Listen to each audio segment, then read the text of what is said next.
We have Loki the Bernedoodle puppy here. We are going to start with him on leash indoors because we want to make sure we prevent any bad habits from starting or forming, and also to prevent any bad habits that he might try right now. So as you can tell, he's sniffing around, but I have him on leash just in case he tries to grab things that we don't see or scavenge for crumbs. I'm going to stop him, and I'm going to also make sure he doesn't counter surf. But as you can tell, all puppies want to explore, and a lot of puppies, they want to make a lot of bad choices, so we're just making sure that we manage that. We want to make sure we have all the gear ready. Leash is on. I got a treat pouch full of his food. Obviously he's a puppy, so I don't expect him to just come towards me and start doing stuff with me right away. So I'm going to show him the food first. Well, first I'm going to pull him away from that bug trap.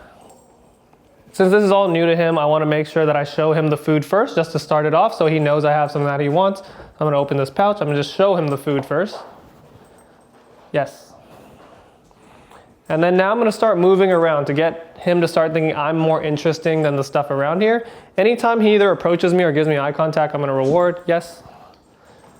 And at first I showed him the food, but now since he seems a little interested, I'm going to try not to hold the food in my hand. You could take it at whatever speed your dog needs to. If they don't like tune in right after that first reward, then you could still keep holding it, have them chase you around for the food. But as you can tell, now he knows I have something and he's kind of like tuning out all this background stuff. So to get your dog good at ignoring things, you want to make sure that they think you're the most fun thing or the most rewarding thing compared to all these other distractions here. So he was distracted by all these random things on the ground, but now that he knows that I have the reward, he's a little more tuned in. But he's a puppy, so now he just tuned out because I didn't give him anything, and they have really short attention spans. This is because I'm explaining to you, but in real life, you would do this much more like faster pace. I'm gonna walk up to him. I'm gonna help him out with the movement a little bit. I'll try to get him to chase me, so I'll be near him, dash away.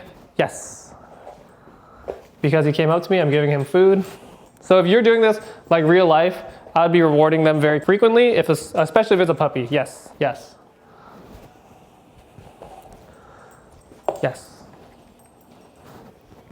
And right now you're probably thinking, oh, but they're only doing it for the food. That is correct. In the beginning, you're using the food to your power very frequently, but later on, as we start to fade the food more, then we don't have to pay as frequently, and later the dog is so used to this environment that because they've already built a habit of not messing with everything, they're not even gonna attempt it later. So right now, just keeping him busy on me, but still taking in the environment without building bad habits.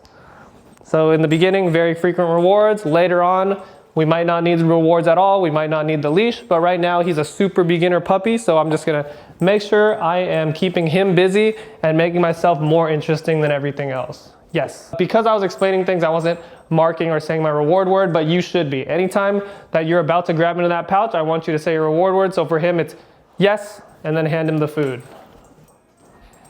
All right, so we're walking around. Yes. So as I'm talking, walking, and rewarding, bad timing, but this is how it should be. Yes, then reach, then reward. But that's because he's warmed up already. Remember earlier, I had the food and showed it to him first, but now because he's warm, no food in my hand, yes. Yes.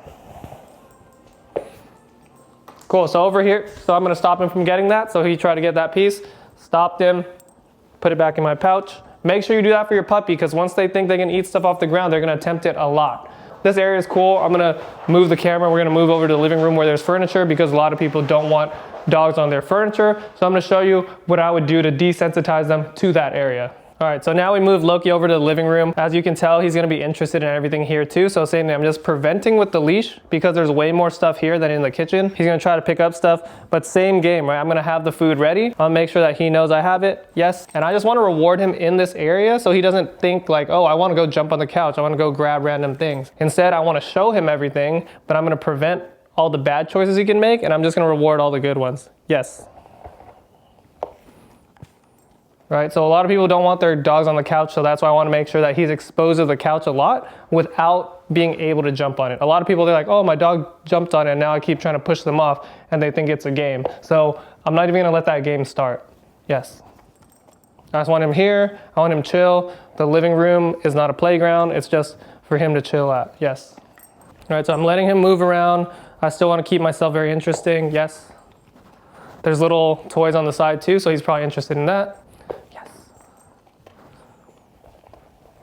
And people probably ask, oh, does my dog need to be on leash indoors all the time? And it depends on like what level your dog's at. So for him, since he's a puppy, he's either gonna be on a leash, in a playpen, or in a crate. He's gonna rotate between those. He's on a leash and supervised when he's out free. And then if he's not out, then he needs to either be in a crate or a playpen when he's not supervised, just so he can't create any bad habits on his own. So right now, same thing. All I'm doing is feeding him in this area. It's very easy, it's really boring. And another thing too, when you have like a hyper puppy, a lot of them like to run around all over the house. And then I do meet a lot of people where they're like, oh, I can't catch my dog or put them on a leash or put them in a crate or a playpen because they're just making them chase them the whole time. So this is a great way to prevent that. You have them on leash or you have them in the 2 crate or playpens, just so they don't have that option of like running around and making you chase them.